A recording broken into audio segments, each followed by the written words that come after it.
primeiro critério para se ter uma vida impactante é ter uma vida espiritual em níveis satisfatórios. Mas o segundo aqui, querido, é ter uma vida espiritual, ou uma vida, melhor dizendo, fundamentada em locais firmes, em locais sólidos. Para melhor dizer, edifique a sua vida sobre fundamentos sólidos, firmes, inabaláveis. Às vezes o problema pelo qual nós não impactamos é porque a nossa estrutura está sobre areia. A nossa estrutura está construída sobre coisas que hoje são e amanhã não são. Você precisa compreender que os montes, as pedras, por exemplo, eu sou de uma cidade onde é cheio de pedra, tem um nome, tem pedra até no nome, Pedra Azul. E quem conhece Pedra Azul sabe que ela é rodeada de pedras, montes altíssimos. E aqueles montes que estão lá, estão desde a criação. Desde a criação. Porque eles são sólidos, firmes, rochosos. E sabe por que às vezes nós não estamos causando impacto? Porque nós não estamos fundamentados em solo firme. O próprio Jesus disse: quem ouve a sua palavra e guarda é semelhante ao homem que construiu sua casa sobre a rocha. Mas o tolo construiu sua casa sobre um fundamento, sobre areia. E aí, quando a tempestade veio, a queda foi grande. Irmãos, sabe o motivo de muita queda das pessoas? Porque às vezes a gente cai espiritualmente. Sabe por que muitas vezes a nossa estrutura se perde? Perde o alicerce, perde a firmeza. O problema talvez não é nem você, não é a sua saúde, mas simplesmente onde você fundamentou a sua vida, onde você lançou os alicerces. A casa pode ser mais bela possível, mas o que vai mandar para que uma casa seja firme não é a beleza externa, não é a beleza das paredes. E você sabe disso. O que vai mandar é quão profundo está a base desta casa. Mas você precisa estar fundamentado. Eu quero dizer sobre 2 fundamentos que você precisa estar. Aliás, 3. 3 fundamentos. 3 pilares pela qual você precisa estar fundamentado. O primeiro pilar, eu quero te convidar a ler comigo 1 Pedro, capítulo 2, verso 6. 1 Pedro, capítulo 2, verso 6. Pedro diz: pois isso está na Escritura: eis que ponho em Sião uma pedra angular, eleita e preciosa, e quem nela crer não será envergonhado, confundido, dependendo da versão. O que Pedro está dizendo? Rapaz, se você fundamentar a sua vida nessa pedra, pode ficar tranquilo, você não vai ser envergonhado, você não vai ficar confuso. Você já sentiu medo de passar vergonha? Você fala que é cristão, ou por defender o evangelho, ou por falar de Jesus, sim, alguma coisa. Você já sentiu o medo de ser debochado? O que Pedro está dizendo? Calma, se você estiver alicerçado nessa pedra angular, nessa pedra, pode ficar em paz, querido. Você não vai passar vergonha, não. Não vai. Sabe por que Pedro está dizendo que quem confia, quem tem fé nessa pedra, não vai passar vergonha? Porque ele mesmo diz, lá no Evangelho de Atos, no livro de Atos, capítulo 4, ele vai dizer uma segunda coisa. Ele vai continuar dizendo, o próprio Pedro diz, Atos capítulo 4, verso 11 e 12. Quem é essa pedra que Pedro está dizendo? Essa pedra é quem? É Jesus.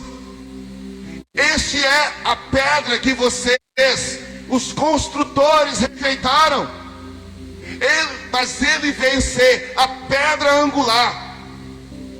E não há salvação em nenhum outro, porque debaixo do céu não existe nenhum outro nome dado entre os homens pela qual importa que sejamos salvos. Pedro está dizendo, gente, que Jesus é a pedra angular. E talvez você não compreenda o que ele quer dizer. Ele está dizendo, Jesus é a pedra de esquina. Lembra que as casas eram construídas por pedra, com pedra. As pedras que iam no meio das paredes, poderia ser torta, não tinha problema. Poderia ter volumes excessivos dos lados, não tinha problema. Mas a pedra de esquina, olha aí para ressaltar aqui, ó, a esquina tinha que ser impecável, porque era ela que ia dar o esquadro da casa.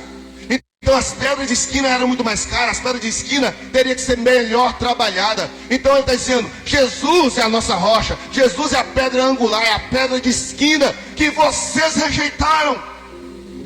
Eu quero te convidar, meu irmão, em nome de Jesus, a fundamentar a sua vida em Jesus. Para que você tenha uma vida impactante, fundamente-se a sua vida em Jesus, em um fundamento sólido. Amado, tem duas coisas que podem impedir a gente de fazer isso.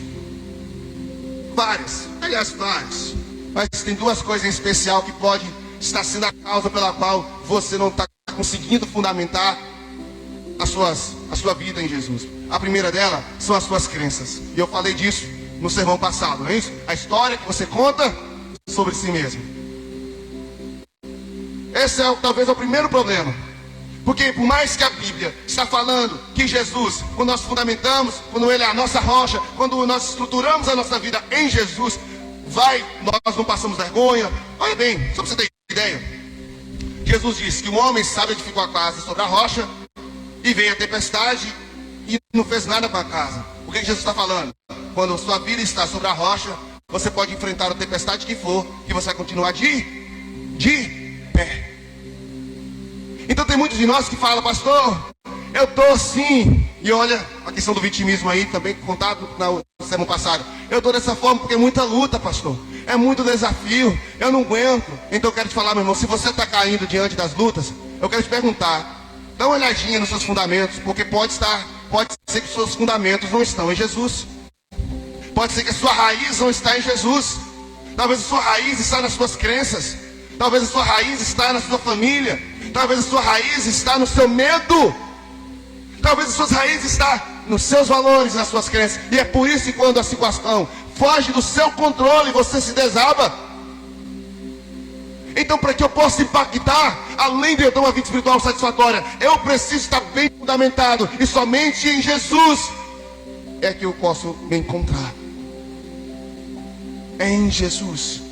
No livro do profeta Isaías, no capítulo 28, 16, Isaías declara que Jesus é a nossa pedra angular, que o Senhor tinha posto em Sião. Paulo fecha esse assunto no capítulo 2, verso 19 ao versículo 22, dizendo de Jesus: portanto vocês já não são estrangeiros nem forasteiros, mas concidadãos dos santos e membros da família de Deus, edificados sobre o fundamento dos apóstolos, dos profetas, e tendo Jesus como a pedra angular. É isso que está escrito em Efésios. Onde estão os seus fundamentos? Onde você tem se apoiado? Jesus está falando nesse versículo que nós estamos lendo, verso 14. Mas existe